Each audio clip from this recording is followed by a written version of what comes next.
Hello, everybody. Scott Golden here with the Golden Opportunities Coaching YouTube channel and the Pro Wrestling Logic YouTube channel, which is obviously where you are right now. We've got over 2,000 of these available, and or close to that anyway.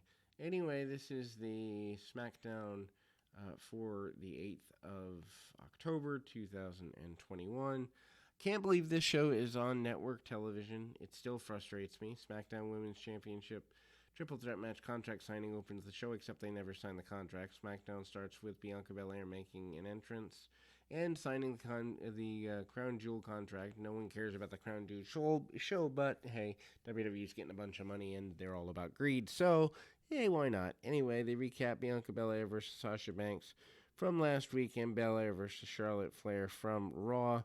Lynch mocks Belair for being on a losing streak and insulted Banks. Banks notes everyone's talking about her, but Belair makes fun of her for returning so many times. Belair demands Lynch and Banks get in the ring. Fans begin an EST chant. Belair then throws a chair out of the ring and Lynch knocks over the table. Banks then jumps Belair from behind and the brawl breaks out. Banks and Lynch try to take out Belair with start brawling with each other. Belair then picks up Lynch and Banks for the KOD. Banks slips out, but Belair hits Banks with Lynch's legs and ends up on the table. Belair then gives Lynch the KOD onto Banks through the table. And in the back, Kayla Braxton interviews Rey and Dominic Mysterio. Rey said winning the King of the Ring tournament is important in the WWE Championship, adding that Zayn winning the tournament would distract him from Dominic deciding to stay on in the back for his father's match. Anyway, after the break, Sami Zayn approaches Dominic. He thanks Dominic and thinks he's better than Rey and tells him to trust his instincts. They announce King of the Ring brackets, including Rey Mysterio, Sami Zayn, Cesaro, and Finn Balor, Kofi Kingston, Jinder Mahal, and Xavier Woods and Ricochet. Some of these matches are just wonky. Anyway, they show Shinsuke Nakamura giving up the crown because of the King of the Ring tournament. King of the Ring tournament, Sami Zayn defeats Rey Mysterio. Decent enough match. They work hard and have a decent match. Finish revolves around Dominic getting involved in crossing his father the match here. The bell rings and Zayn goes for the Helluva Kick. Mysterio avoids it, rolls him up for near fall. Mysterio is in control. Zayn hits a power bomb for a near fall. Zayn then rolls out of the ring, but Mysterio hits a flip over the top rope and catches Zayn with a Rana. Mysterio then regains control and pays tribute to Eddie Guerrero. Fans break into a loud Eddie chant. Zayn recovers and sends Mysterio into the post on the outside shoulder first. Dominic makes his way down to ringside back from the break. Zayn then goes for the kick, but Mysterio avoids it, follows up with a code red for a near fall. They fight on the top rope, and Zayn knocks him down. Mysterio then recovers and hits a springboard Rana for another near fall. Mysterio misses a springboard crossbody, and Zayn goes for a Blue Thunder Bomb. Mysterio counters with a Rana and sets up 619. Zayn avoids it and hits a Blue Thunder Bomb for a near fall. Zayn pulls off the top turnbuckle pad and tries to use that to his advantage. Mysterio hits a senton onto Zayn to take over the match again. Rey notes Dominic and yells at him to get off the apron. Zayn then pushes Mysterio into Dominic and rolls him up for the cheap win. Apparently, we're going to a father and son feud, which will be completely pointless. Post-match, Zayn put the King's cape on and celebrates the win.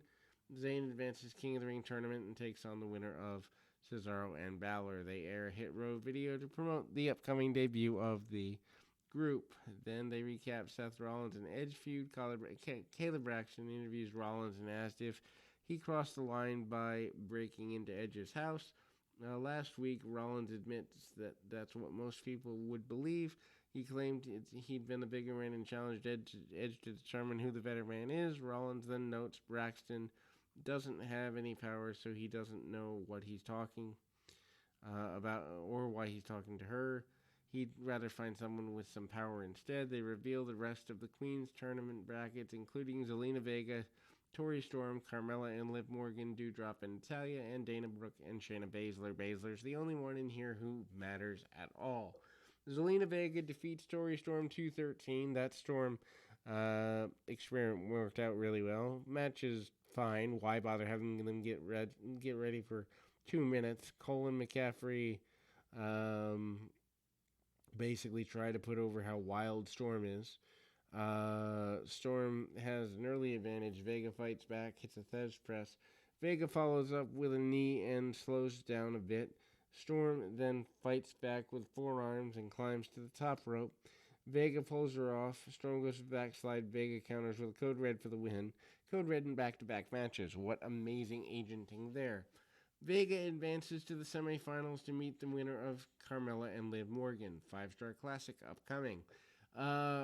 Roman's message to the Beast. Roman Reigns and Paul Heyman come out for their segment.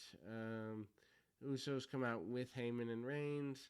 They get probably the biggest reaction of the night, even though Reigns is a heel. Anyway, Reigns pointed out that Paul Heyman's job was to make sure the Usos stayed on SmackDown, and he did that. Therefore, the fans should acknowledge Heyman. Fans erupt into boos. Reigns tells Heyman he loves him, but he wants to tell the truth. Fans break into a Suplex City chant. Reigns said, "This isn't Suplex City, it's the island of relevancy." Reigns demanded that Heyman admit that he's behind Lesnar being a free agent. Heyman scared and said he's in a tough position.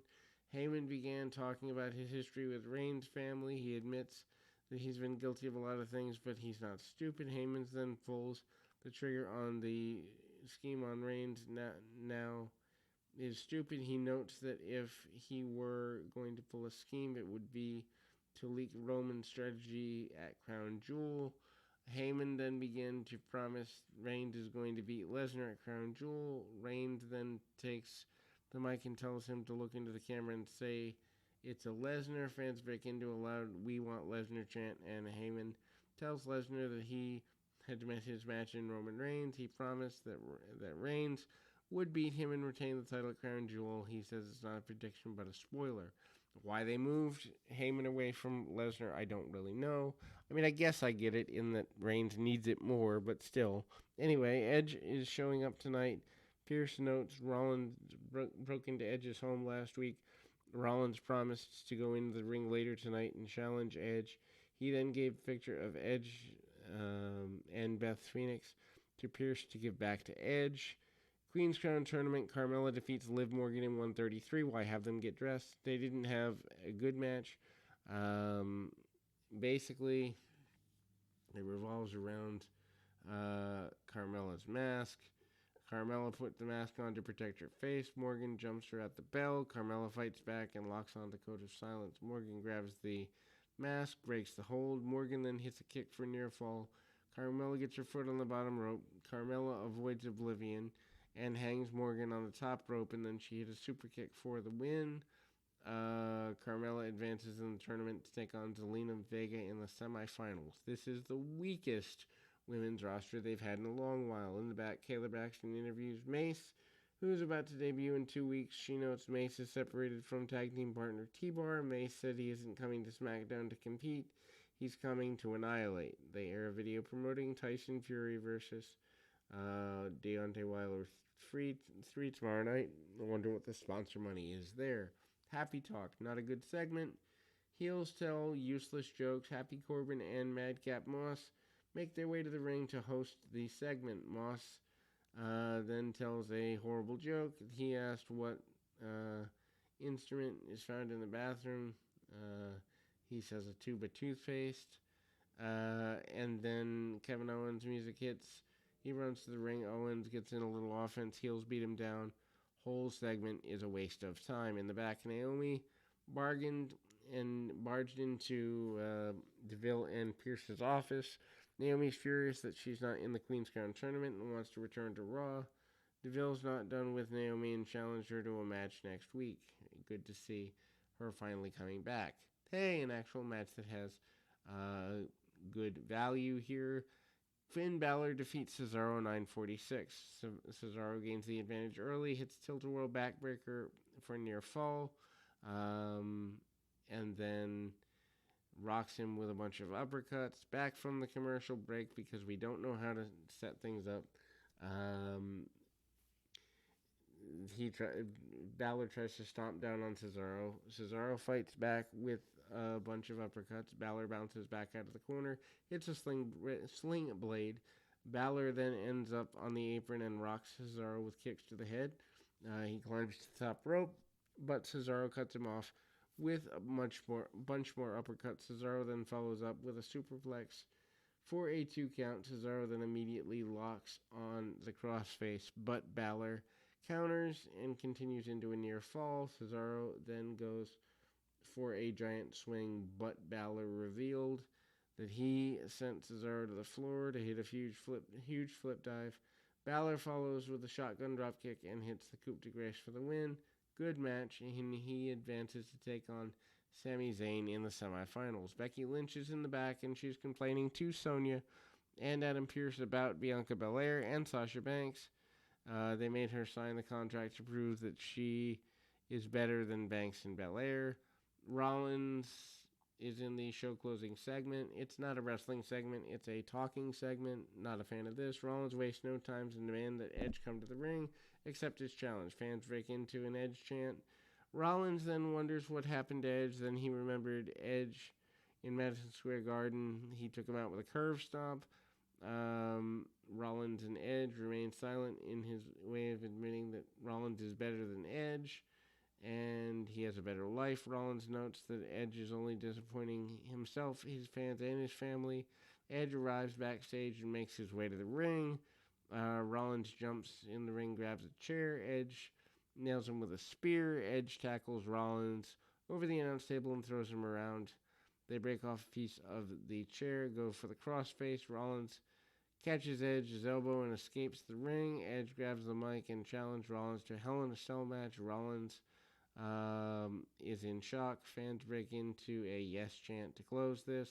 Promoting SmackDown on FS1, supersized edition featuring Brock Lesnar. Also, Sasha Banks goes one-on-one with Becky Lynch. Zelina takes on Carmella in the Queen's Crown Tournament semifinal, and in the King of the Ring semifinal, Finn Balor defeats Sami Zayn. Plus, Naomi goes one-on-one with Sonya Deville. They're really trying because they're scared of Dynamite next week. We'll be back with more right after, or scared of Rampage next week. We'll be back with more right after this.